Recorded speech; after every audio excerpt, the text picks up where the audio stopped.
Welcome to 360 Tamil. இன்னைக்கு இந்த வீடியோல நம்ம எந்த படத்தோட எக்ஸ்பிளனேஷன் பத்தி பார்க்க போறோம்னா, பெங்காலில இப்ப ரீசெண்டா வெளியே இருக்க கோர்க்கி ஆர் மா அப்படின்ற படத்தை பத்தி தான் பார்க்க போறோம். இது ஒரு சூப்பரான கிரைம் த்ரில்லர் படம்னு சொல்லலாம். இந்த படத்தோட கதையே வித்தியாசமா இருக்கும். நான் முதல்ல இந்த படத்தோட பிளாட்டை பத்தி சொல்றேன். நம்ம ஹீரோவை பொறுத்த வரைக்கும் ரீசெண்டா கல்யாணம் முடிஞ்சிருக்கு. ஒய்ஃபு கூட ஹனிமூன் போலான்ற மாதிரி பிளான் எல்லாம் போட்டு வச்சிருக்காரு. இந்த நிலைமையில இவரோட பாஸ் இருக்காருல, ஒரு வேலையை தராரு. அது என்னன்னா, ஒரு லேடிய மிரட்டி எப்படியாவது சைனை வாங்கிட்டுவான்னு சொல்றாரு. இவருமே அந்த லேடிய மிரட்டுறதுக்காக வீட்டுக்கு போறாரு. அந்த இடத்துல ஏடாவிடமா ஒரு டெத் நடந்துருது. அதுக்கப்புறம் இந்த கதையில என்னெல்லாம் நடக்குதுன்னு சொல்றதுதான் மீதி கதையா இருக்கும். நீங்க எதிர்பார்க்காத ஒரு எண்டிங்கை வச்சு முடிச்சிருப்பாங்க. பயங்கர ட்விஸ்டா இருக்கும். கண்டிப்பா உங்களுக்கு பிடிக்கும்னு நம்புறேன். எக்ஸ்பிளனேஷனுக்குள்ள போறதுக்கு முன்னாடி வீடியோக்கு ஒரு லைக் போடுங்க. இந்த எக்ஸ்பிளனேஷன் பிடிச்சிருந்ததுன்னா ஐப்ன்ற ஆப்ஷனை கிளிக் பண்ணி சப்போர்ட் பண்ணுங்க. மேற்கொண்டு பேசி டைம் வேஸ்ட் பண்ணாம நம்ம நேரடியா ஃபுல் எக்ஸ்பிளனேஷனுக்குள்ள போயிடலாம். சீரிஸோட ஸ்டார்டிங் சீனே ஒரு காலேஜ்ல போராட்டம் நடக்கிறத நமக்கு காட்டுறாங்க. அதாவது இந்த காலேஜை பொறுத்த வரைக்கும் 20% சீட் இருக்கு பாத்தீங்களா, அதை வந்து ஸ்காலர்ஷிப் வாங்கின பசங்களுக்கு ஃப்ரீயா தரணும், அதாவது கம்மி ரேட்டுக்கு தரணும்ன்ற மாதிரி ஒரு விஷயம் இருக்கும். ஆனா அது நடைமுறையில இல்ல. ஏன்னா பணக்கார பசங்களுக்கு 20% சீட்டை ஒதுக்கி நிறைய காசை மேனேஜ்மெண்ட் பார்த்துட்டு இருக்காங்க. இது எதிர்த்து தான் நிறைய பசங்க போராட்டம் மாதிரி பண்ணிட்டு இருக்காங்க. இந்த போராட்டம் நடக்கிறது உள்ள இருக்க ஆளுங்களுக்கு எல்லாம் பிரச்சனையை ஏற்படுத்துது. நம்ம பாட்டுக்கு நிறைய காசை பார்த்துட்டு இருந்தோம், பசங்க எல்லாம் சேர்ந்து கெடுத்துருவாங்க போலயே, என்ன பண்றது அப்படின்ற மாதிரி எல்லாம் யோசிச்சுட்டு இருக்காங்க. எப்படியாவது போலீஸ் ஹெல்ப்போட இந்த போராட்டத்தை நம்ம நிறுத்தணும் அப்படின்ற மாதிரி யோசிக்கிறாங்க. இப்போ ஒரு பில்டர்ஸை நமக்கு காட்டுறாங்க. இவரை பொறுத்த வரைக்கும் நிறைய பில்டிங் எல்லாம் கட்டி வித்துட்டு இருக்காரு போல. இவர் அடியால் மாதிரி ஒருத்தர் யூஸ் பண்றாரு. இவர் தான் நம்ம ஹீரோவா இருப்பாரு. இவர் பேரு ரேவந்த் அப்படின்றது. சின்ன சின்ன மிரட்டுற வேலைக்கெல்லாம் இந்த பாஸ் யூஸ் பண்ணுவாரு போல. அப்படி யூஸ் பண்ற பாஸ் வர வச்சு இவர்கிட்ட ஒரு டிக்கெட்டை தராரு. என்ன டிக்கெட்னு பார்த்தா, ஹனிமூனுக்கு ஒய்ஃப் கூட வெளியே போகணும்னு ஆசைப்படுவல்ல, அதுக்காக தான் ஏற்பாடு பண்ணியிருக்கேன், 5 நாள் ட்ரிப் என்ஜாய் பண்ணு அப்படின்ற மாதிரிலாம் சொல்றாரு. இதை கேட்கிற ரேவந்துக்கும் ரொம்ப சந்தோஷமா இருக்கு. இப்படி பாஸ் கிட்ட ரேவந்த் பேசிட்டு இருக்கும் போது அடியால் ஒருத்தன் என்ன பண்றானா, கன் எடுத்துட்டு வந்து டேபிள்ல வைக்கிறான். எப்பவுமே இவர் சின்ன சின்ன மிரட்டல் வேலை எல்லாம் தருவாரு. ஆனா இந்த வாட்டி வேலை கொஞ்சம் பெருசு போல. அதனால தான் ஆளுங்களை கன் எல்லாம் எடுத்துட்டு வந்து வைக்க சொல்லியிருக்காரு. கன்னை பாக்குற ரேவந்த் கொஞ்சம் பயப்படுறாரு. நீ பயப்படலாம் தேவை கிடையாது, இந்த கன்னை யூஸ் பண்ண வேண்டிய நிலைமை கூட வராது. ஒரு வயசான லேடி கிட்ட மிரட்டி ஒரு சைனை மட்டும் வாங்கிட்டு வரணும். அந்த லேடி கேட்டா இடத்த தரமாட்டா, நீ மிரட்டி சைனை மட்டும் வாங்கிட்டு வந்துட்டனா வேலை முடிஞ்சிரும். அதுக்கப்புறம் நீ ஹனிமூனுக்கு போலான்ற மாதிரி சொல்லிட்டாரு. நம்ம ஹீரோ இந்த வேலையை விட்டுலான்ற ஒரு மைண்ட் செட்லயும் இருக்காரு. அதனால பண்ணலாமா வேணாமான்னு தயங்குறாரு. ஒரு ஸ்டேஜ்ல சரி அப்படின்ற மாதிரி அந்த கன்னை எடுத்துக்கிறாரு. லைட்டா பயத்தோடயே இங்க இருந்து வீட்டுக்கு கிளம்பிட்டு இருக்காரு. ஒரு காலேஜ்ல போராட்டம் நடக்குதுன்ற மாதிரி காமிச்சாங்க பாத்தீங்களா. இந்த விஷயத்தெல்லாம் தேவின்றவங்க வீட்டுல உட்காந்து பார்த்துட்டு இருக்காங்க. இந்த தேவி கிட்ட மிரட்டி சைன் வாங்குறது தான் நம்ம ஹீரோவோட வேலையா இருக்கும். இந்த லேடி நியூஸ்ல போராட்டத்தை பார்க்கும்போது இவங்க மைண்டுக்குள்ள பழைய விஷயங்கள்லாம் வருது. அது என்னன்னா, இவங்களுக்கு ஒரு 20-25 வயசு இருக்கும் போதெல்லாம் பயங்கரமா போராட்டம் பண்ணியிருப்பாங்க. அதெல்லாம் இவங்களோட மைண்டுக்குள்ள ஓடிட்டு இருக்கு. இந்த இடத்துல தான் நமக்கு இந்த சீரிஸோட டைட்டிலே போடுறாங்க.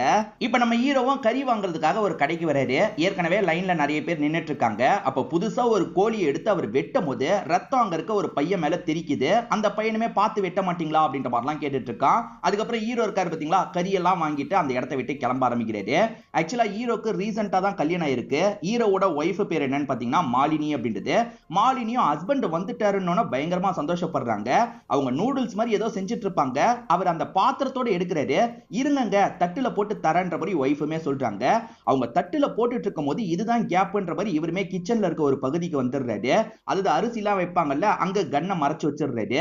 அங்க என்ன பண்ணிட்டு இருக்கீங்கன்ற மாதிரி ஒய்ஃப் அந்த இடத்துக்கு வந்துட்டு இருக்காங்க. அதெல்லாம் ஒன்னும் இல்லன்ற மாதிரி இவர் சமாளிச்சிடுறாரு. சூப்பரா இருக்கு அப்படின்ற மாதிரி இவர் சாப்பிட்டு பார்த்துட்டு சொல்லிட்டாரு. அதாவது லவ் பண்ணி தான் ஒய்ஃபை கல்யாணம் பண்ணியிருக்காரு போல. பயங்கரமா ஒய்ஃப் கூட ரொமான்ஸ் எல்லாம் பண்ணிட்டு இருக்காரு. என் பாஸ் என்ன தெரியுமா பண்ணாரு, நம்ம 2 பேரும் ஹனிமூன் போறதுக்காக ஒரு ட்ரிப்பை ஏற்பாடு பண்ணியிருக்காரு, நம்ம ஜாலியா போக போறோம் அப்படின்ற மாதிரிலாம் சொல்லிட்டாரு. இதை பத்தி பேசிக்கிட்டே இவங்க 2 பேருமே பிசிக்கல் ரிலேஷன்ஷிப்லாம் வச்சுக்கிறாங்க.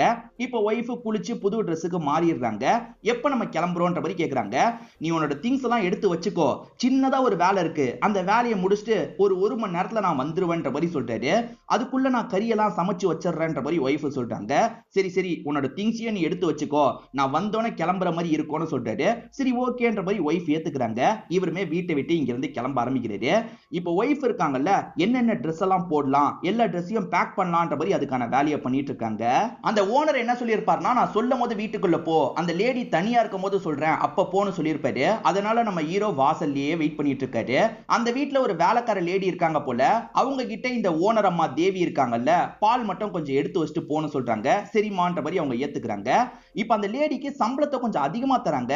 என்னமா அதிகமா தரீங்கன்னு கேட்கும்போது, நான் சொன்னதுக்கு அப்புறம் இதுக்கப்புறம் வேலைக்கு வந்தா போதும்ன்ற மாதிரி சொல்றாங்க. அந்த வேலைக்கார லேடியே பாஸோட ஆள் தான் போல. பாஸ் கிட்ட தகவலை சொல்றாங்க. அந்த வேலைக்கார லேடி தகவலை கொடுத்துட்டா, அவளும் கிளம்பிட்டு இருக்கா. அவ கிளம்புன உடனே நீ வீட்டுக்குள்ள போயிடு அப்படின்ற மாதிரி பாஸுமே ஹீரோ கிட்ட சொல்றாரு.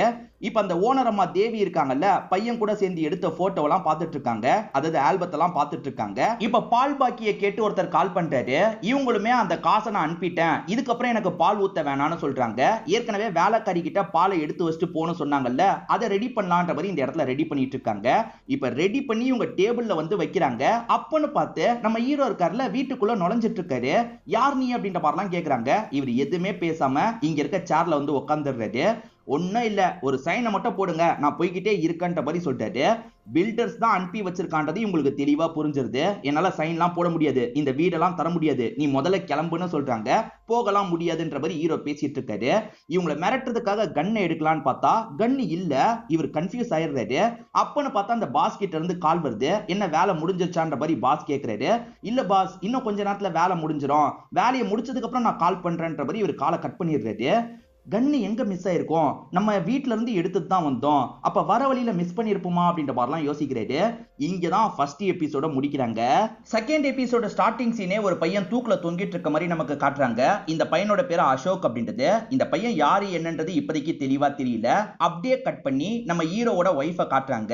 இந்த ஒய்ஃபுமே ஹீரோக்காக சமையல்லாம் பண்ணிட்டு இருக்காங்கல்ல, அதை வீடியோ எடுத்து ஹஸ்பண்டுக்கு அனுப்பலான்ற மாதிரி யோசிச்சுட்டு இருக்காங்க. இப்ப நம்ம ஹீரோ செம்ம குழப்பத்துல இருக்காரு. கன்னு வேற இல்லையே, இந்த லேடியை எப்படி மிரட்டுறது அப்படின்ற மாதிரிலாம் யோசிக்கிறாரு. எதையோ தேடிட்டு இருக்காரு. இங்க என்ன தேடிட்டு இருக்கன்ற மாதிரி இந்த லேடி தேவி கேக்குறாங்க. அதெல்லாம் ஒண்ணும் இல்லைன்ற மாதிரி இவர் சமாளிச்சிட்டு இருக்காரு. நீ முதல்ல இங்க இருந்து கிளம்பு, இல்லனா போலீஸ்க்கு கால் பண்ணுவன்ற மாதிரிலாம் இவங்க மிரட்டுறாங்க. கன் இல்லாம எதுவுமே பண்ண முடியாதுன்னு புரிஞ்சுக்கிறாரு. சரி கிளம்புறன்ற மாதிரி வேகமா இங்க இருந்து கிளம்ப ஆரம்பிக்கிறாரு. இந்த லேடியும் கொஞ்சம் அப்செட் ஆன மாதிரி டேபிள்ல உட்காந்துட்டு இருக்காங்க. கீழே வந்த இவர் இருக்கார்ல, பைக்கை சுத்தி கன்னு எங்கேயாவது விழுந்திருக்கான்ற மாதிரி தேடி பார்த்துட்டு இருக்காரு. இப்ப அர்ஜென்ட்டா யூரின் வரதுனால யூரினை பாஸ் பண்ணிட்டு இருக்காரு. அப்பன்னு பார்த்து ஒய்ஃப் கிட்ட இருந்து கால் வருது. எப்பங்க வருவீங்கன்ற மாதிரி ஒய்ஃப் கேக்குறாங்க. வேலை முடியறதுக்கு லேட் ஆகும் போல, நான் சீக்கிரமா வந்துடுறேன், நீ அவசரப்படாத அப்படின்ற மாதிரிலாம் சொல்றாரு. சரி ஓகேன்ற மாதிரி ஒய்ஃபும் ஏத்துக்கிறாங்க. இப்ப தேடி பார்த்து கன்னு கிடைக்கலன்னு திரும்பி மேல வந்துடுறாரு.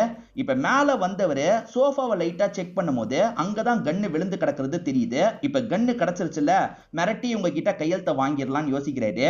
ஒழுங்கு மரியாதையா கையெழுத்து போட்டு தந்துருங்க, நான் போய்கிட்டே இருக்கேன்ற மாதிரி சொல்றாரு. இவங்க என்ன சொல்றாங்கன்னா இப்ப முடியாதுன்னு சொல்றாங்க. ஏன் முடியாது, கையெழுத்து போடுங்கன்ற மாதிரி சொல்றாரு. எனக்கு ரொம்ப நெருக்கமான ஒருத்தங்களோட மரணம் நடந்திருக்கு, அதனால என்னால இன்னைக்கு போட முடியாது, நீ நாளைக்கு காலையில வந்தனா கண்டிப்பா உனக்கு போட்டு தந்துடுறேன் அப்படின்ற மாதிரி சொல்றாங்க. அதெல்லாம் எனக்கு தேவையில்லை, இப்ப கையெழுத்த போடணும், நீங்க போடலன்னு வச்சுக்கோங்க கன்னை வச்சு உங்களை ஷூட் பண்ணிடுவேன் அப்படின்ற மாதிரி இவன் மிரட்டிட்டு இருக்கான். அதுக்கு இந்த லேடி என்ன சொல்றாங்கன்னா, என்ன ஷூட் பண்ணனா உனக்கு எப்படி கையெழுத்து கிடைக்கும்ன்ற மாதிரி கேக்குறாங்க. இவனுக்கு என்ன பண்றதுன்னு தெரிய மாட்டேங்குது. இவனுமே பாஸ் கிட்ட இதை சொல்லி பார்த்தா என்னன்ற மாதிரிலாம் யோசிக்கிறான். ஆனா பாஸ் சொன்னா திட்டுவாருன்றது இவனுக்கு தெரியுது. ப்ளீஸ் எனக்கு கையெழுத்து போடுங்கன்ற மாதிரிலாம் கேட்டுட்டு இருக்கான். அதெல்லாம் போட முடியாதுன்ற மாதிரி இவங்களும் சொல்லிட்டு இருக்காங்க. அப்ப கரெக்டா பாஸ் கிட்ட இருந்து கால் வருது. என்ன கையெழுத்தை வாங்கிட்டியான்ற மாதிரி பாஸ் கேக்குறாரு. இல்ல பாஸ், இன்னும் நான் வாங்குறதுக்கு ட்ரை பண்ணிட்டு இருக்கேன்ற மாதிரி சொல்றான். இது ட்ரை பண்ணிட்டு இருக்கியா, ஏண்டா உன்கிட்ட தான் கன் இருக்குல்ல, அப்புறம் என்னன்ற மாதிரி பாஸும் திட்டுறாரு. கையெழுத்து வாங்காம அவகிட்ட என்ன கடலை போட்டுட்டு இருக்கியா, இப்படியே நீ பண்ணிட்டு இருந்த உன் ஒய்ஃபு கூட நான் தான் ஹனிமூனுக்கு போவேன்ற மாதிரி பாஸ் பேசுறாரு. இதை கேட்கிற ஹீரோக்கு பயங்கரமா கோவம் வருது. ஹீரோவும் கோவத்தை கண்ட்ரோல் பண்றாரு. ஹீரோ பாஸ் கிட்ட அசிங்கப்பட்டதை இந்த லேடி கவனிச்சிட்டு தான் இருந்திருப்பாங்க. எல்லா முதலாளிகளும் இப்படிதான் இருப்பாங்க. அவங்களோட பவர் எல்லாம் நம்மள மாதிரி வீக்கான ஆளுங்க கிட்ட தான் காட்டுவாங்க. உன்கிட்ட நான் நாளைக்கு கையெழுத்து போடுறதா சொன்னேன்ல, அதை பத்தி உன்னோட பாஸ் கிட்ட பேசுன்ற மாதிரி சொல்றாங்க. பாஸ் கோவப்படுவாருன்ற மாதிரி இவர் சொல்லிட்டாரு. பரவாயில்ல, தைரியமா பேசிப்பாரு, அவர் ஓகேன்னு சொல்லிட்டா நீ கிளம்பலாம்ல அப்படின்ற மாதிரி சொல்லிட்டாங்க. அதுவும் சரிதான் அப்படின்ற மாதிரி இவரே பாஸுக்கு கால் பண்ணி பேசுறாரு. பாஸுமே என்ன சைன் வாங்கிட்டியான்ற மாதிரி கேட்கிறாரு. இல்ல, நாளைக்கு காலையில போடுறேன்னு சொல்லியிருக்காங்க, நாளைக்கு வாங்கிக்கலாமான்ற மாதிரி கேக்குறாரு. என்ன விளையாடிட்டு இருக்கியா, இப்ப அவ என்ன பண்ணிட்டு இருக்காளாம், இப்பயே போட சொல்லு அப்படின்ற மாதிரி பாஸ் பயங்கரமா திட்டுறாரு. என்ன பண்றதுன்னு தெரியாம இவர் வீட்டுல உட்காந்துடுறாரு. அப்போ ஒய்ஃபு கிட்ட இருந்து வீடியோ வந்திருக்கு. சமைக்கும் போது வீடியோ எடுத்தாங்க பாத்தீங்களா, அதுதான் ஹஸ்பண்டுக்கு அனுப்பி வச்சிருக்காங்க. சீக்கிரமா வாங்கன்ற மாதிரி அனுப்பி வச்சிருக்காங்க. உன் ஒய்ஃபை நான் ஹனிமூனுக்கு கூட்டு போயிடுவேன்னு பாஸ் சொன்னாரு பாத்தீங்களா, இவரோட ஒய்ஃப் அவர் கிஸ் பண்றதுக்கு வர மாதிரிலாம் இவர் யோசிச்சு பார்த்துட்டு இருக்காரு. இவருக்கு பயங்கரமா கோவம் எல்லாம் வந்துட்டு இருக்கு. இப்பதான் இந்த தேவியோட பையன் கண் முழிச்சு வெளியே வரான். அவன் ரூம்குள்ள தான் இருந்திருப்பான் போல. இன்னும் தூங்கலியான்ற மாதிரி அம்மா கிட்ட கேட்டுட்டு இருக்கான். அந்த பையன் பேரு கோர்கி அப்படின்றது. அவன் ரூமை விட்டு வெளியே வரும்போது தான் இந்த வீட்டுல வேற யாரோ இருக்காங்கன்னு இருக்கான்றது தெரிய வருது. யாரா நீ அப்படின்ற மாதிரிலாம் கோவப்பட்டு இருக்கான். இப்ப ஹீரோக்கு என்ன பண்றதுன்னு தெரியாம இந்த இடத்துல பதட்டப்பட்டு இருக்காரு. கத்தாத அப்படின்ற மாதிரி கண்ணெல்லாம் காமிச்சிட்டு இருக்காரு. சோ பையனுக்குமே பில்டர்ஸ் அனுப்பி தான் வந்திருக்கான்றது தெரிஞ்சிருது. இடத்தெல்லாம் தர முடியாது, கிளம்புடா அப்படின்ற மாதிரிலாம் ஹீரோவை அடிச்சிட்டு இருக்கான். இப்ப ஹீரோவும் கண்ணெல்லாம் காட்டுறாரு. என் பையனை எதுவும் பண்ணாதன்ற மாதிரி தேவியும் மறைச்சுக்கிறாங்க. அப்ப சைனை போடுங்கன்ற மாதிரி ஹீரோ மிரட்டுறாரு. சரி பேப்பரை தா, நான் சைனை போடுறேன்ற மாதிரி இவங்களுமே பேப்பரை வாங்கி சைன் போட ஆரம்பிக்கிறாங்க. சைன் போட விடக்கூடாதுன்றதுக்காக பையன் என்ன பண்றானா, நான் போலீஸ்க்கு கால் பண்றேன்ற மாதிரி போன் எடுக்கிறான். நிறுத்துன்ற மாதிரி ஹீரோவும் அவன் கூட சண்டை போடுறாரு. அப்ப அந்த பையனை பிடிச்சு தள்ளி விடுறாரு. அவன் யாடகுடமா அங்க போய் சொருவிக்கிறான். அங்க ஒரு ஆணி இருந்திருக்கும் போல, அந்த ஆணில இவன் தலை பட்டுது. அப்படி பட்டதுனால அதே இடத்துல அவன் இறந்து போயிடுறான். இத கொஞ்சம் கூட ஹீரோ எதிர்பார்த்திருக்க மாட்டாரு. ஐயோ தெரியாதனமா சாவடிச்சிட்டுமே அப்படின்ற மாதிரிலாம் ஃபீல் பண்றாரு. அதே மாதிரி பையன் இறந்து போனதை நினைச்சு அம்மா ஃபீல் பண்றாங்க. இப்ப பையனோட பாடிக்கு பக்கத்துல உட்காந்து அழுதுட்டு இருக்காங்க. இங்கதான் செகண்ட் எபிசோட் முடியுது. தேர்ட் எபிசோட் ஸ்டார்டிங் சீனே இந்த தேவியோட இளமை காலத்தை நமக்கு காட்டுறாங்க. ஜெயில வச்சுதான் இவங்க பையனை பெத்து எடுத்திருப்பாங்க போல. அப்படி பெத்து எடுத்த பையன் இறந்து போயிட்டானே அப்படின்ற மாதிரிலாம் பயங்கரமா ஃபீல் பண்றாங்க. இப்ப ஹீரோ செம்ம பயத்துல இருக்காரு. அப்பன்னு பார்த்து அந்த பாஸ் கிட்ட இருந்து திரும்ப கால் வந்துகிட்டே இருக்கு. இவருக்கு என்ன சொல்றதுன்னு தெரியல, காலை எடுக்க மாட்டாரு. இவன் என்ன காலை எடுக்க மாட்டான் அப்படின்ற மாதிரி பாஸுமே கோவப்படுறாரு. இப்ப ஹீரோக்கு ஒய்ஃப் கிட்ட இருந்தும் திரும்ப கால் வருது. சீக்கிரமா வந்துடுறேன்னு சொல்லியும் இவ்வளவு லேட் ஆயிடுச்சுல, அதனால தான் ஒய்ஃப் கால் பண்றாங்க. இவருக்கு என்ன பேசுறதுன்னு தெரியல, ஒய்ஃபோட காலையும் எடுக்காம இருக்காரு. இப்ப இந்த லேடிக்கு சமாதானம் சொல்லணும் அப்படின்ற மாதிரிலாம் யோசிக்கிறாரு. தெரியாம இப்படி நடந்துருச்சு, நான் வேணும்ட்டே பண்ணல, என்ன மன்னிச்சிருங்க, நான் மிரட்டி கையெழுத்து வாங்கிட்டு போயிடலாம் தான் நினைச்சேன், எனக்கு இந்த கன்னை கூட எப்படி யூஸ் பண்ணணும்னு தெரியாது, சும்மா பயம்புத்துறதுக்காக தான் இந்த கன்னை கொண்டு வந்தேன், என்ன மன்னிச்சிருங்கன்ற மாதிரி கேட்டுட்டு இருக்காரு. அந்த லேடி எதுவுமே பேசாம உட்காந்துட்டு இருக்காங்க. இப்ப திரும்பவும் அந்த பாஸ் கிட்ட இருந்து கால் வந்துகிட்டே இருக்கு. இப்பயாவது எடுத்து பேசலான்ற மாதிரி இவருமே அட்டன் பண்ணி பாஸ் கிட்ட பேச ஆரம்பிக்கிறாரு. என்னதான்டா ஆச்சு, கையெழுத்து வாங்கினியா இல்லையான்னு பாஸ் கேக்குறாரு. இங்க ஒரு பிரச்சனை ஏற்பட்டுருச்சு, தெரியாதனமா அந்த பையனை நான் சாவடிச்சிட்டேன் அப்படின்ற மாதிரி சொல்றான். இத கேக்குற பாஸுமே ஷாக் ஆவறாரு. அந்த வீட்டுக்குள்ள அப்ப பையன் வேற இருந்தானா அப்படின்ற மாதிரிலாம் யோசிச்சுட்டு இருக்காரு. சரி நடந்து போயிருச்சு, அந்த லேடியும் போட்டு தள்ளு, வர ப்ராப்ளத்தை பாத்துக்கலாம், கையெழுத்த வாங்கி அந்த லேடியை போட்டு தள்ளு அப்படின்ற மாதிரி சொல்லிட்டாரு. ஏற்கனவே தெரியாம ஒரு கொலை பண்ணிட்டேன், இன்னொன்னு கொலையெல்லாம் என்னால பண்ண முடியாதுன்ற மாதிரி சொல்லிட்டாரு. எது பண்ண முடியாதா, பண்ணிதான் ஆகணும், சீக்கிரமா அவ கதையை முடிச்சு கையெழுத்த வாங்கிட்டு இந்த இடத்துக்கு வந்து சேரு, இல்லனா உன் ஒய்ஃபுக்கு தான் பிரச்சனை வரும், பாத்துக்கோ அப்படின்ற மாதிரிலாம் மிரட்டி விடுறாரு. இப்ப இந்த லேடி இருக்காங்கல்ல, இந்த வேலையை முடிச்சா உனக்கு எவ்வளவு காசு கிடைக்கும்னு கேக்குறாங்க. இவனுமே எவ்வளவு காசு கிடைக்கும்ன்றத சொல்றான். என் ரூமுக்கு போயேன், இந்த இடத்துல காசு இருக்கும், அந்த காசை எடுத்துட்டு வான்னு சொல்றாங்க. எதுக்காக எடுத்துட்டு வர சொல்றாங்கன்றது இவனுக்கு புரிய மாட்டேங்குது. அவங்க சொன்ன மாதிரியே ரூம்ல இருந்த காசெல்லாம் எடுத்துட்டு வந்துடுறான். உன் பாஸ் சொன்ன அமௌண்ட்டை விட டபுள் மடங்கு இதுல அமௌண்ட் இருக்கு, எனக்காக ஒரு விஷயத்த பண்ணணும் அப்படின்ற மாதிரி சொல்றாங்க. இவனும் என்னன்ற மாதிரி கேக்குறான். இந்த கன்னை புடி, இந்த கன்னை வச்சு என் கதையை முடின்ற மாதிரி சொல்றாங்க. என் பையன் இறந்து போயிட்டான், இதுக்கப்புறம் என்னால உயிர் வாழ முடியாது, என்ன ஷூட் பண்ணுன்ற மாதிரி சொல்றாங்க. மேடம் உங்க பையனையே நான் தெரியாம தான் சாவடிச்சேன், என்னால இந்த விஷயத்த பண்ண முடியாதுன்ற மாதிரி சொல்றாரு. இல்ல நீ இந்த விஷயத்த பண்ணி தான் ஆகணும், சீக்கிரமா என்ன சாவடி அப்படின்ற மாதிரி சொல்றாங்க. இல்ல என்னால முடியவே முடியாதுன்ற மாதிரி இவன் சொல்லிட்டு இருக்கான். ஒரு ஸ்டேஜ்ல அப்படியே வாக்குவாதம் மாதிரி ஏற்படுது இல்ல, பதட்டத்துல இவன் ஷூட் பண்ணிடுறான் போல. ஷூட் பண்ணவன் சரி வீட்டுக்கு போலான்ற மாதிரி வீட்டுக்கு வந்துடுறான். வீட்டுக்கு வந்ததுக்கு அப்புறமும் கொஞ்சம் அப்செட்டா தான் இருக்கான். இப்ப வீட்டுல தூங்கிட்டு இருக்க ஒய்ஃபை எழுப்புறான். நம்ம கிளம்பலாமான்ற மாதிரி கேக்குறான். ஒய்ஃபுமே நான் சாப்பாடு மட்டும் எடுத்து வைக்கிறேன், நீங்க சாப்பிட்டீங்கன்னா கிளம்பலாம் அப்படின்ற மாதிரிலாம் சொல்லிட்டு இருக்காங்க. இவர் பேக் எல்லாத்தையும் பார்சல் பண்ணிடுறாரு. இப்போ ஒய்ஃப் சாப்பாடை ஊட்டி விடும் போது இவர் சாப்பிட்டுட்டு இருக்காரு. அவங்க கறி பீஸை ஊட்டி விடுறாங்கல்ல, அப்ப இவர் நடந்த விஷயத்தை யோசிச்சு பாக்குறாரு. ஏற்கனவே கோழியை வெட்டும் போது ஒரு பையன் மேல ரத்தம் தெரிச்சது பாத்தீங்களா, அவன் தான் கோர்க்கியா இருப்பான், அவனை தான் இவர் சாவடிச்சிருக்காரு. கறி சாப்பிடும் போது அது தோணிக்கிட்டே இருக்கு, அதனால பாதியிலேயே போதும்ன்ற மாதிரி சொல்லிடுறாரு. டைம் ஆயிடுச்சு வா நம்ம கிளம்பலாம் அப்படின்ற மாதிரி ஒய்ஃபை கூட்டிட்டு வேகமா இங்க இருந்து கிளம்ப ஆரம்பிக்கிறாரு. பைக்லயே போற மாதிரி தான் பிளான் இருக்கும் போல. பீச்லாம் நிறைய இருக்கும் பாத்தீங்களா, அந்த மாதிரி ஒரு பகுதிக்கு வந்துடுறாங்க. ஜாலியா அந்த இடத்துல டைம் எல்லாம் ஸ்பெண்ட் பண்ணிட்டு இருக்காங்க. ஆனா நம்ம ஹீரோக்கு அந்த விஷயம் மைண்டுக்குள்ள ஓடிக்கிட்டே இருக்கு. ஆக்சுவலா ஒய்ஃப் இப்ப தலையில வந்து கையை வச்சு தடவி கொடுத்துட்டு இருக்காங்க. அந்த அம்மா பையனுக்கு தடவி கொடுத்தாங்கல்ல, அது இவரோட மைண்டுக்குள்ள ஓடிட்டு இருக்கு. கொஞ்சம் டிஸ்டர்ப் ஆயிடுறாரு. நீங்க வந்ததுல இருந்தே சரியில்லை, என்னாச்சுன்னு ஒய்ஃப் கேக்குறாங்க. அதெல்லாம் ஒண்ணே இல்லைன்னு சமாளிக்கிறாரு. இப்ப திரும்பி இவங்க ரெண்டு பேருமே பீச்சுக்கு வந்து விளையாடிட்டு இருக்காங்க. அப்ப குறி சொல்ற மாதிரி ஒரு நபர் இருக்காரு பாத்தீங்களா, இவங்களுக்கு பக்கத்துல வராரு. தம்பி கைய காட்டுப்பா, குறி சொல்றன்ற மாதிரிலாம் சொல்றாரு. ஒய்ஃபும் காட்டுங்கன்னு சொல்றாங்க. இப்ப குறிய பார்த்தவரு நீ பெரிய பாவத்தை பண்ணிருக்கன்னு சொல்றாரு. இல்லன்ற மாதிரி இவருமே பயந்து வேகமா இங்க இருந்து ஓடிட்டு இருக்காரு. இப்ப நைட்டு நேரம் ஹோட்டல் ரூம்ல இவர் கொஞ்சம் அப்செட்டா உட்காந்துட்டு இருக்காரு. என்னதாங்க நடந்தது, என்கிட்ட எதுனாலும் சொல்லுங்கன்ற மாதிரி ஒய்ஃப் கேக்குறாங்க. சரி ஒய்ஃப் கிட்ட எல்லா விஷயத்தையும் சொல்லிடலாம்னு நினைக்கிறாரு. நான் ஒரு பெரிய பாவத்தை பண்ணிட்டேன், பையனை தெரியாம சாவடிச்சேன், ஆனா அம்மாவை தெரிஞ்சே சாவடிச்சிட்டேன், இந்த கன்னை வச்சு தான் ஷூட் பண்ணேன், இந்த கன்னை வச்சு என்ன ஷூட் பண்ணிரு அப்படின்ற மாதிரிலாம் ஒய்ஃப் கிட்ட இவர் அழுதுகிட்டே பேசிட்டு இருக்காரு. ஒய்ஃப் இந்த கன்னை வச்சு நம்மளே ஷூட் பண்ணிக்கிட்டா என்னன்ற மாதிரிலாம் யோசிச்சுட்டு இருக்காங்க. இவர் தூக்கத்துல இருந்து கண்முழிக்கும் போது ஒய்ஃப் காணோம். ஒய்ஃப் எங்கன்னு தேடி பீச் கிட்ட வராரு. ஒய்ஃப் இருக்காங்கல்ல, நீங்க சாக தேவையில்ல, நான் தான் சாவணும் அப்படின்ற மாதிரி அவங்களே ஷூட் பண்ணிக்கிற மாதிரி போறாங்க. இத பாக்குறவர் பயங்கரமா ஷாக் ஆகுறாரு. உண்மையிலே இந்த லேடியை இவர் ஷூட் பண்ணிருக்க மாட்டாரு. ஷூட் பண்ணா என்னெல்லாம் நடக்க வாய்ப்பு இருக்குன்ற மாதிரி தான் யோசிச்சு பார்த்திருப்பாரு. இல்ல என்னால இது மட்டும் முடியவே முடியாதுன்ற மாதிரி சொல்றாரு. அப்பன்னு பார்த்து இந்த இடத்துல கரண்ட் போயிருது. இப்ப கரண்ட் போனதுனால கேண்டில்லாம் அவங்க ஏத்தி வச்சிட்டு இருக்காங்க. அப்ப ஒய்ஃப் கிட்ட இருந்து கால் வருது. ஒய்ஃபுமே எப்பங்க வருவீங்க, எவ்வளவு நேரம் வெயிட் பண்றதுன்ற மாதிரி கேக்குறாங்க. அங்க கரண்ட் இருக்கான்னு கேக்குறாரு. கரண்ட்லாம் இருக்குன்ற மாதிரி சொல்றாங்க. சரி நான் சீக்கிரமா வந்துடுறேன்ற மாதிரி பேசிடுறாரு. இப்ப கேண்டில் வெளிச்சத்துல அங்க இருக்க ஒரு புக்கை பாக்குறாரு. அந்த புக்ல வந்து கோர்கிஸ் மான்ற மாதிரி எழுதி இருக்கு. கோர்கின்றது உங்க பையன் பேர் தானேன்ற மாதிரி கேக்குறாரு. ஆமா, என் பையனுக்கு ஒரு ரைட்டரோட பேரை தான் நான் வச்சேன்ற மாதிரி சொல்றாங்க. ரஷ்யாவை பொறுத்த வரைக்கும் ஒரு பெரிய ரைட்டரோட பேர் அதுதான் போல. அதாவது புரட்சியான கதைலாம் எழுதுவாங்கல்ல, அந்த மாதிரி ஒரு ரைட்டரோட பேரை தான் என் பையனுக்கு வச்சன்ற மாதிரிலாம் சொல்றாங்க. இவங்களோட பிளாஷ்பேக்கையும் கொஞ்சம் கொஞ்சமா சொல்ல ஆரம்பிக்கிறாங்க. அது என்னன்னா, இந்த ஹீரோ ரேவந்த் இருக்கார்ல, உங்களை பத்தி சொல்லுங்க அப்படின்ற மாதிரி கேட்கிறாரு. அதனால தான் இவர்கிட்ட இவங்களோட ஸ்டோரி எல்லாம் இவங்க கொஞ்சம் கொஞ்சமா சொல்ல ஆரம்பிக்கிறாங்க. ஏறக்குறைய அந்த புக்லயுமே சில ஸ்டோரி இருக்கும் போல. அதை படிக்கும் போது அவர் சில கேள்வி கேட்கிறாரு. அதுக்கு இவங்க பதில்லாம் சொல்ல ஆரம்பிக்கிறாங்க. அந்த புக்ல இவங்களோட இளமை கால போட்டோ இருக்கு. இது நீங்களான்னு கேட்கும் போது இவங்களும் ஆமான்னு சொல்றாங்க. இப்பதான் இவங்களோட பிளாஷ்பேக்கை நமக்கு காட்டுறாங்க. ஏறக்குறைய காலேஜ் படிக்கும் போதே இவங்க பயங்கர போராட்டம்லாம் பண்ணிட்டு இருக்காங்க. எந்த பிரச்சனைனாலும் முன்னாடி நிக்கிறாங்க. இவங்களை பொறுத்த வரைக்கும் ஒரு தாத்தா மட்டும் தான் இருப்பாரு. தாத்தா எப்படியாவது பொண்ணுக்கு சரி பேத்திக்கு கல்யாணம் பண்ணி வைக்கணும்னு நினைக்கிறாரு. ஒரு நல்ல சம்பந்தம் வந்திருக்கு போல, கல்யாணம் பண்ணிக்கணும்னு சொல்றாரு. இவங்க வேணாம்னு சொல்றாங்க. ஆனா தாத்தா ரொம்ப கெஞ்சி கேட்கிறாருல, ஒரு ஸ்டேஜ்ல சரின்ற மாதிரி ஏத்துக்கிறாங்க. அவரை பொறுத்த வரைக்கும் கொஞ்சம் பெரிய வேலையில இருப்பாரு. கவர்மெண்ட் வேலைன்னு சொல்லுவாங்கல்ல, அந்த மாதிரி வேலையில இருப்பாரு. ஆனா அவர் கல்யாண வாழ்க்கையில ஒய்ஃபை சந்தோஷமா பாத்துக்க மாட்டாரு. ரொம்ப ஆணாதிக்க மனநிலையில நடந்துக்கிறாரு. ஒய்ஃப்னா எனக்கு கீழே தான் அப்படின்ற மாதிரி தான் இவங்களை ட்ரீட் பண்ணிட்டு இருக்காரு. இவங்களை பொறுத்த வரைக்கும் வேலைக்கெல்லாம் போக ஆரம்பிப்பாங்க. அதே சமயம் போராட்டத்துல ஈடுபட்டு இருப்பாங்க.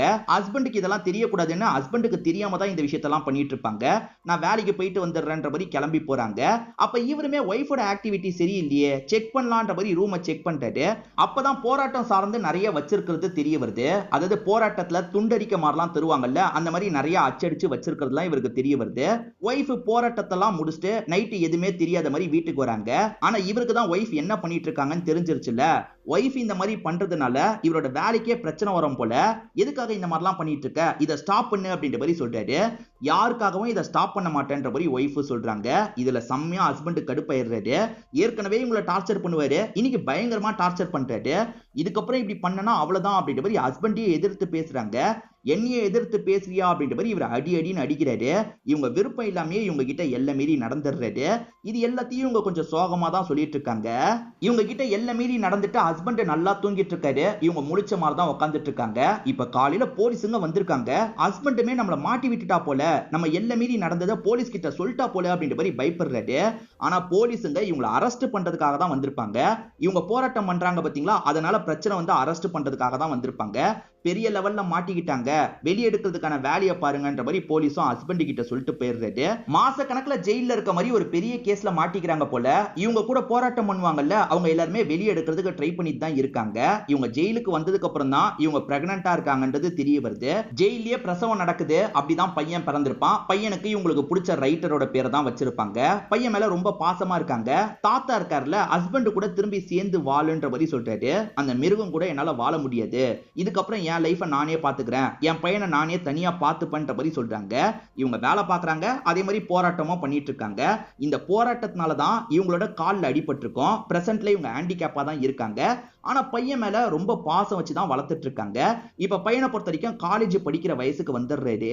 பையனை பொறுத்த வரைக்கும் நல்லா படிப்பாரு. அதே மாதிரி அம்மாக்கு சமைச்சு தர வேலை எல்லாம் இவர் தான் பண்ணுவாரு போல. இவரை பொறுத்த வரைக்கும் லைஃப்ல அடுத்த லெவலுக்கு போனோமா, அதுக்காக தான் ஹார்ட் ஒர்க் பண்ணிட்டு இருக்கேன் அப்படின்ற மாதிரிலாம் பேசுறாரு. கவலைப்படாதடா, நீ நல்ல லெவலுக்கு வருவன்ற மாதிரி அம்மா சொல்றாங்க.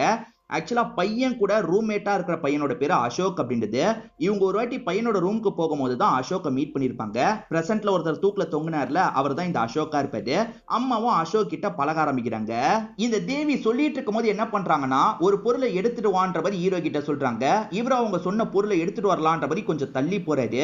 இதுதான் கேப்ன்ற மாதிரி கன் எடுத்து இவங்களே ஷூட் பண்ணிக்கலாம்னு நினைக்கிறாங்க. ஆனா அதுக்குள்ள ரேவந்த் இந்த விஷயத்தை பாத்துறாரு. நிறுத்துங்கன்ற மாதிரி தடுத்துறாரு. எதுக்காக இப்படி பண்றீங்க, ஸ்டாப் பண்ணுங்கன்ற மாதிரி கன்னை புடுங்கி வச்சிடுறாரு. மேற்கொண்டு இவங்களுமே இவங்களோட பிளாஷ்பேக்கை சொல்ல ஆரம்பிக்கிறாங்க. நமக்கும் விஷுவலா காட்ட ஆரம்பிக்கிறாங்க. பையனோட ஃப்ரெண்ட்ஸான அசோக், மீரான்ற 2 பேர் வீட்டுக்கு வராங்க. அவங்க ஒரு பாட்டை பாடுறாங்க. அது புரட்சி பாடலா இருக்கும். அந்த பாடலோட மீதி வரிய இந்த அம்மா பாடிட்டு இருக்காங்க. இதை பாக்குற அசோக் ரொம்ப ஆச்சரியப்படுறாரு. இது எப்படி உங்களுக்கு தெரியும் ஆன்ட்டி அப்படின்ற மாதிரி கேட்கிறாரு. நானும் உங்களை மாதிரி நிறைய போராட்டம்லாம் பண்ணிருக்கேன் அப்படின்ற மாதிரி அம்மா சொல்றாங்க. அப்படியா, அப்ப உங்க பையன் ஏன் எதுலயும் கலந்துக்க மாட்டான் அப்படின்ற மாதிரி அசோக் கேட்கிறாரு. அப்பதான் பையன் கோர்க்கி இந்த இடத்துக்கு வராரு. பையனை பொறுத்த வரைக்கும் படிப்புல கான்சென்ட்ரேட் பண்ணும், போராட்டம் டைமை வேஸ்ட் பண்ணக்கூடாதுன்னு நினைக்கிறாரு. இந்த பையன் இப்படி பேசுறத கேட்டு 2 ஃப்ரெண்ட்ஸுமே அப்செட் ஆயிடுறாங்க. இப்ப பையனுமே கொஞ்சம் கோச்சுக்கிட்ட மாதிரி வெளியே வந்து நிக்கிறாரு. அம்மாவும் பேசுறதுக்காக வராங்க. உன் ஃப்ரெண்ட்ஸ் பண்றது சரியான விஷயம் தானே அப்படின்ற மாதிரி கேக்குறாங்க. அது இல்லம்மா, நம்ம லைஃபை பத்தி நம்ம யோசிக்க தேவையில்லையா, இந்த மாதிரி போராட்டம்லாம் பண்ணா பிரச்சனை தான் வரும், நம்மள பிளாக் லிஸ்ட்ல போட்டுட்டாங்கன்னா நம்ம லைஃபே ஸ்பாயில் ஆயிடும்ன்ற மாதிரிலாம் சொல்லிட்டாரு. சரி ஓகே விடுன்ற மாதிரி அம்மா சமாதானம் சொல்றாங்க. ஆனா அப்ப கூட அந்த அசோக் இருக்கார்ல, இப்படி ஒவ்வொருத்தரா பயந்து போயிட்டா யாரு நீதியை வாங்கி தருது அப்படின்ற மாதிரி பேசுறாரு. அசோக் மாதிரியே மீராவும் அந்த மாதிரி தான் பேசிட்டு இருக்காங்க. ஆனா பையனுக்கு இவங்க பேசுறதெல்லாம் பிடிக்க மாட்டேங்குது. என்ன என் போக்குல விடுங்க, நீங்க போராட்டம்லாம் பண்ணிக்கோங்கன்ற மாதிரி சொல்லிட்டாரு. இப்ப பயங்கர ஆர்குமெண்ட் மாதிரிலாம் வருது. சரி சாப்பிடலான்ற மாதிரி அம்மாவும் டாபிக்க மாத்திடுறாங்க. அம்மா அந்த அசோக் கிட்ட நல்லாவே பேசுறாங்க. அசோக் போராட்டம்லாம் பண்றான்ல, அதுக்கு அம்மா ஹெல்ப் பண்ற மாதிரி சில டிப்ஸ் எல்லாம் தந்துட்டு இருக்காங்க. பையனுக்கு அதெல்லாம் பிடிக்க மாட்டேங்குது. வேகமா சாப்பிடுறான், ரொம்ப காரமா சாப்பிட்டுறான். நைட்டு நேரம் அம்மாவும் பையனுக்கு சமாதானம் சொல்றாங்க. அம்மாவை பத்தி தான் உனக்கு தெரியும்ல, அதனால தான் அசோக் கிட்ட போராட்டத்தை பத்தி எல்லாம் பேசினேன். உனக்கு இதுலலாம் விருப்பம் இல்லைன்னா விட்டுரு. அதே மாதிரி ரொம்ப காரம் சாப்பிட்டுருக்க, இந்த பாலை குடின்ற மாதிரி தராங்க. இந்த பையனுமே பாலை குடிக்கிறான். இல்லம்மா நீங்க சொல்றதும் சரிதான் அப்படின்ற மாதிரி அம்மா கிட்ட பேசிட்டு இருக்கான். பையன் போராட்டம் பண்ணலையேன்ற மாதிரி அம்மாக்கு கொஞ்சம் கவலையா இருக்கு. ஏன்னா இவங்க போராட்டம் பண்ணியே வளர்ந்தவங்கல்ல, அதனால இவங்களுக்கு கொஞ்சம் கவலையா இருக்கு. ஒரு நாள் வீட்டுக்கு வந்த அசோக் இருக்கார்ல, ஆன்ட்டி உங்க பையன் கிட்ட நிறைய மாற்றத்தை பாக்குறேன், உங்க பையன் என் கூட போராட்டம் பண்றதுக்காக வந்திருக்கான், நீங்களே பாருங்கன்ற மாதிரி காட்டுறாரு. எது என் பையன் போராட்டம் பண்ணானா அப்படின்ற மாதிரி அம்மா சந்தோஷப்படுறாங்க. காமிச்ச வீடியோவை பாக்குறாங்க. எப்பவுமே அசோக் மீரா சேர்ந்த மாதிரி தான் ஆளை திரட்டி போராட்டம் பண்ணுவாங்க. அந்த போராட்டத்துல இவருமே ஜாயின் பண்ணிக்கிறாரு. இப்ப நம்மளோட சப்போர்ட் ஏறிக்கிட்டே இருக்குன்ற மாதிரிலாம் அசோக் அந்த இடத்துல பேசுறாரு. அதே மாதிரி பையனும் கொஞ்ச நேரம் பேசுறாரு. அது புரட்சிகரமா பேசுவாங்கல்ல, அந்த மாதிரிலாம் பேசுறாரு. இதை கேட்கிற அம்மாக்கு ரொம்ப பெருமையா இருக்கு. ஏன்னா அம்மா அப்படி வளர்ந்தவங்கள, பையனையுமே அப்படிதான் வளர வைக்கணும்னு நினைச்சிருப்பாங்க. பையன் இந்த மாதிரி மாறினதுல அம்மா ரொம்ப சந்தோஷப்பட்டு இருக்காங்க. ஹீரோ இவங்க கிட்ட கதையை கேட்டுட்டு இருக்கும் போது பாஸ் கிட்ட இருந்து கால் வருது. பாஸ் என்ன சொல்றாருன்னா, 2 பேர் அங்க அனுப்பி வைக்கிறேன், நீயும் அங்க இரு, வேலையை முடிச்சுட்டு எல்லாருமே சேர்ந்து வந்துருங்கன்ற மாதிரி சொல்றாரு. இது சாவடிக்கிறதுக்கு ஆள் அனுப்ப போறாரா அப்படின்ற மாதிரி இவருக்கு பயம் வருது. இவருமே இவங்களை கூட்டிட்டு போலான்னு நினைக்கிறாரு. என்ன எங்க வர சொல்ற, அவங்க வரும்போது நீ இருக்க தேவையில்ல, கிளம்புன்ற மாதிரி இவங்க இவரை மட்டும் அனுப்பி வச்சிடுறாங்க. இவருமே டிராவல் பண்ணி வீட்டுக்கு வந்துடுறாரு. இவருக்காகவே வெயிட் பண்ணிட்டு இருந்த ஒய்ஃபுமே இவரை பார்த்தோன்னா சந்தோஷப்படுறாங்க. என்னங்க கிளம்பலாமா அப்படின்ற மாதிரி கேட்கறாங்க. கிளம்பலான்ற மாதிரி சொல்றாரு. வேகமா இவங்களுமே திங்ஸ் எல்லாம் எடுத்து வச்சிட்டு இருக்காங்க. ட்ரெஸ்ஸையும் மாத்திடுறாங்க. ஆனா இவர் இருக்கார்ல, இது வரைக்கும் நான் போன எல்லா வேலையும் ஒழுங்கா முடிச்சுட்டு தான் வந்திருக்கேன், ஆனா இந்த வேலையை இன்னும் ஒழுங்கா முடிக்கல, என்ன பண்ணணுமோ அதை பண்ணிட்டு வந்துடுறேன், எனக்காக இன்னும் கொஞ்ச நேரம் வெயிட் பண்ணுன்ற மாதிரி சொல்றாரு. சரி ஓகேன்ற மாதிரி ஒய்ஃபுமே இந்த இடத்துல ஏத்துக்கிறாங்க. இவர் திரும்பி அந்த லேடியை காப்பாத்த போனோன்ற மாதிரி கிளம்ப ஆரம்பிக்கிறாரு. இந்த சமயம் 2 ரவுடிங்க இருக்காங்கல்ல, வீட்டுக்குள்ள நுழையிறாங்க. அப்பதான் இங்க ஹீரோ இல்லன்றது தெரிய வருது. என்ன ஹீரோ இல்லாம இருக்கான் அப்படின்ற மாதிரி யோசிக்கிறாங்க. ஹீரோ வீட்ல இல்ல போல அப்படின்ற மாதிரி பாஸுக்கு கால் பண்ணி சொல்றாங்க. அவன் பயந்து ஓடி இருப்பான். சரி நீங்க செய்ய வேண்டிய விஷயத்தை செஞ்சிருங்கன்ற மாதிரி பாஸ் சொல்றாரு. இவங்களுமே அந்த பேப்பர் எங்கன்ற மாதிரி தேடிட்டு இருக்காங்க. அப்ப டேபிள் கிட்ட தான் பேப்பர் இருக்குன்றது தெரிய வருது. இப்ப பேப்பரை எடுத்தவன் இருக்கான்ல, சீக்கிரமா இதுல ஒரு சைனை போடு, உன் கதையை முடிச்சுட்டு நாங்க கிளம்பணும் அப்படின்ற மாதிரி சொல்றான். இந்த லேடி சாவறத பத்தி எல்லாம் கவலைப்பட மாட்டாங்க. சைனை போடலாமா வேணாமான்ற மாதிரி யோசிச்சுட்டு இருக்காங்க. அப்பன்னு பார்த்து ஹீரோ இந்த இடத்துக்கு வந்துடுறாரு. எங்கடா போய் தொலைஞ்சன்ற மாதிரி இவங்க 2 பேர் கேக்குறாங்க. அந்த லேடியை விட்டுருங்கன்ற மாதிரி ஹீரோ பேசுறாரு. இப்ப கிடைக்கிற பொருளை வச்சு இவங்க 2 பேரையும் அட்டாக் பண்றாரு.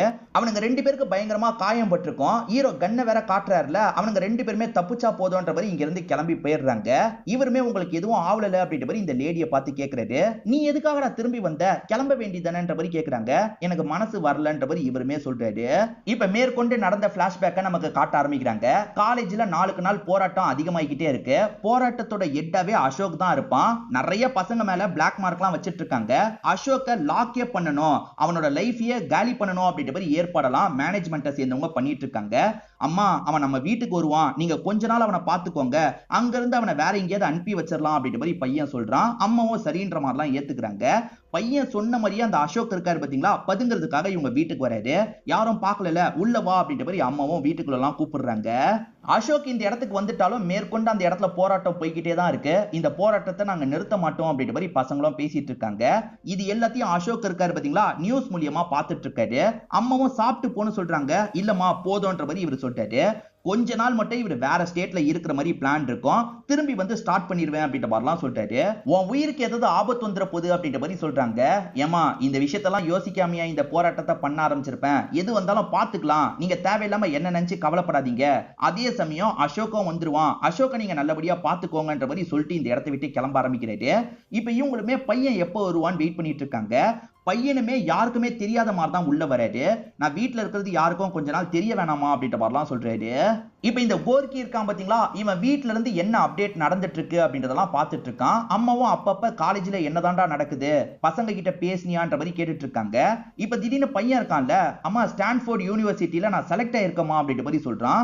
என்னடா சொல்றேன்னு அம்மா ஆச்சரியப்படுறாங்க. சரி, பசங்க விஷயம் என்னாச்சு, பேசினியான்ற மாதிரி கேக்குறாங்க.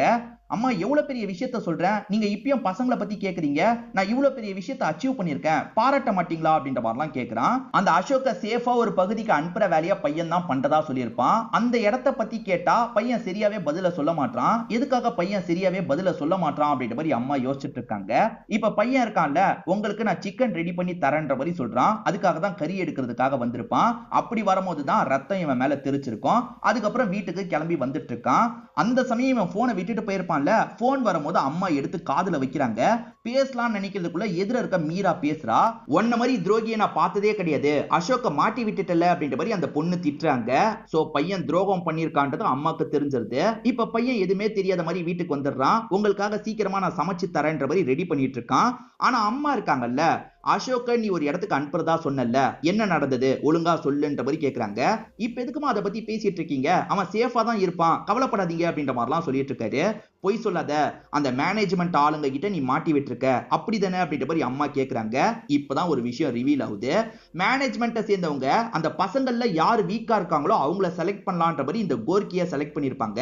உனக்கு பெரிய வேலையை ஏற்பாடு பண்ணி தரோம், அந்த கூட்டத்தை கலைக்கிறதுக்கு உள்ள இருந்து ஹெல்ப் பண்ணு, அந்த அசோக் எங்க இருக்கான்றத சொல்லுன்ற மாதிரி இவன் கிட்ட கேட்டிருப்பாங்க. இவனுக்கு ஸ்டான்ஃபோர்ட் யூனிவர்சிட்டியில சீட்டு கிடைக்கணும்ன்றதுக்காக இவன் துரோகம் பண்ணிருப்பான். இது எல்லாத்தையும் அம்மா கிட்ட ஒத்துக்கிறான். நான் என்னமா பண்ண முடியும், அடுத்த லெவலுக்கு போனோம்னா இந்த விஷயத்த பண்ணிதாமா ஆகணும்ன்ற மாதிரி சொல்றான். ஆனா அம்மாவால இதை ஏத்துக்க முடியல.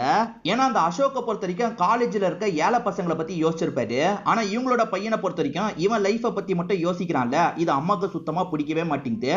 அதே சமயம் அசோக் இறந்து போனதுக்கு அப்புறம் அந்த கூட்டத்தை கலைக்கிறது ஈஸியாயிருது. இப்ப போலீஸ் எல்லாம் வர வச்சு கூட்டத்தை கலைச்சிடுறாங்க. அசோக் தற்கொலை பண்ணிக்கிட்டான்ற மாதிரி கொண்டு வந்துடுறாங்க. அவன் இடத்தை கண்டுபிடிச்சு இவங்க தான் போட்டு தள்ளி இருக்காங்க. ஆனா அவன் தற்கொலை பண்ணிக்கிட்டான்ற மாதிரி கொண்டு வந்துடுறாங்க. இந்த தேவி நியூஸ பார்த்துட்டு இருந்த மாதிரி காமிச்சாங்கல்ல, அசோக் தூக்குல தொங்குறத பத்தியும் நியூஸ்ல வந்திருக்கும். அதுக்கப்புறம் பையன் மேல இன்னும் அதிகமா கோவப்பட்டு இருப்பாங்க.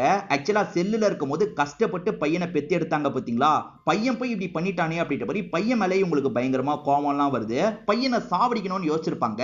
அதனால தான் பாலை வஸ்ட் போன்ற மாதிரி அந்த வேலைக்கார லேடி கிட்ட சொல்லியிருப்பாங்க. ஆல்பத்ல பையன் போட்டோவெல்லாம் பார்த்தாங்கல்ல, அவனை சாவடிக்கிறதுக்கு முடிவு பண்ணனால தான் அப்படி பார்த்திருப்பாங்க. அதே மாதிரி பையனுக்காக பாலெல்லாம் காய்ச்சி ரெடி பண்ணிடுறாங்க. டேபிள்ல வச்சு பையனை கூப்பிடலாம் நினைக்கும் போது சம்பந்தமே இல்லாம நம்ம ஹீரோ இருக்காருல அந்த இடத்துக்கு வந்திருப்பாரு.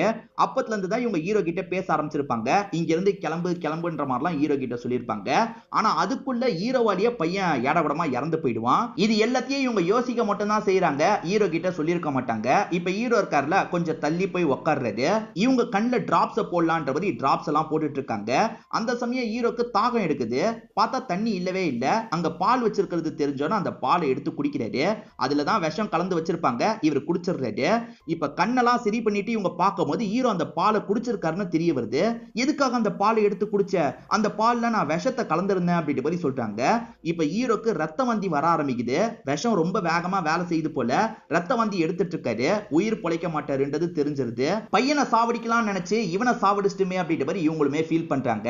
ஆக்சுவலா பையன் இறந்து போனதுல இருந்து இவங்க அழுதுருக்கவே மாட்டாங்க. காரணம் இவங்களே பையனை சாவடிக்கலான்ற ஒரு மைண்ட் செட்ல தான் இருந்திருப்பாங்க. இப்ப இன்னொன்னு பக்கம் மீராவோட தலைமையில ஒரு போராட்டம் மாதிரி நடந்துட்டு இருக்கு. அசோக் இறந்து போயிட்டார்ல, இதுக்கு நிர்வாகம் தான் காரணம் அப்படின்ற மாதிரி போராட்டம் பண்றாங்க. அவருக்கான போட்டோவெல்லாம் ஒரு இடத்துல வச்சிட்டு இருக்காங்க. அதே மாதிரி ரேவந்தோட ஒய்ஃப் இருக்காங்கல்ல, ரேவந்துக்காக ஒரு இடத்துல வெயிட் பண்ணிட்டு இருக்க மாதிரியும் அந்த இடத்துக்கு ரேவந்த் வந்து பேசுறாரு. சாரி, என்னால வர முடியல, என்ன மன்னிச்சிரு அப்படின்ற மாதிரிலாம் பேசிட்டு இருக்காரு. ஏன்னா வீட்டுல வெயிட் பண்ணிட்டு இருக்க ஒய்ஃபு கிட்ட இவர் திரும்பி போக முடியாதுல்ல, அதனால இந்த மாதிரிலாம் யோசிச்சு பார்த்துட்டு இருக்காரு. கொஞ்சம் கொஞ்சமா இவரோட உயிரை விட்டுட்டு இருக்காரு. ஆக மொத்தத்துல இந்த லேடி இப்ப என்ன பண்றதுன்னு தெரியாம பிரம்ம பிடிச்ச மாதிரி அந்த இடத்துல உட்காந்துட்டு இருக்காங்க. இதோடயே இந்த படத்தோட கதையை முடிச்சிடுறாங்க. சரி, சீரிஸோட கதையை முடிச்சிடுறாங்க. கண்டிப்பா இந்த சீரிஸ் உங்க எல்லாருக்குமே பிடிச்சிருக்கும்னு நம்புறேன். இந்த வீடியோ உங்களுக்கு பிடிச்சிருந்ததுன்னா லைக் பண்ணுங்க, கமெண்ட் பண்ணுங்க, மறக்காம 360 தமிழ் சேனலை சப்ஸ்கிரைப் பண்ணுங்க. தொடர்ச்சியா இந்த மாதிரி வீடியோக்கள் வந்துகிட்டே தான் இருக்கும்.